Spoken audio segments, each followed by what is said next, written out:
শিবলি। আমি মালিকের বাড়ি থেকে আসছি, গাজীপুর মালিকের বাড়ি থেকে। আর নাক কান গলা বিভাগে আসছি আমিরুল স্যারের কাছে।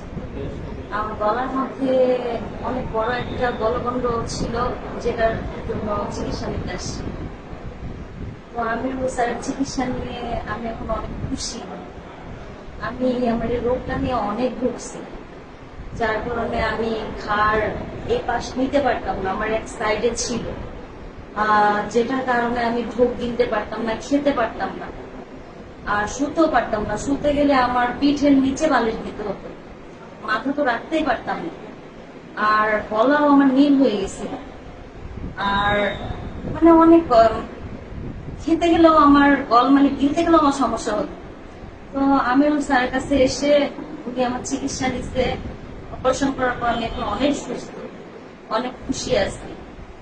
আর সবাই আমাকে দেখলে বলে যে আমাকে এখন ভালো লাগে। আর আগে আমার এই গলা ফোলা দেখে মানুষ আমাকে অনেক কথা বলতো, কেমন দেখা যায়, এটা কি করছো, চিকিৎসা নেও না কেন। কিন্তু আমিরুল স্যার অনেক কম টাকায় আমার চিকিৎসাটা করে দিচ্ছে, তার জন্য আমি অনেক খুশি।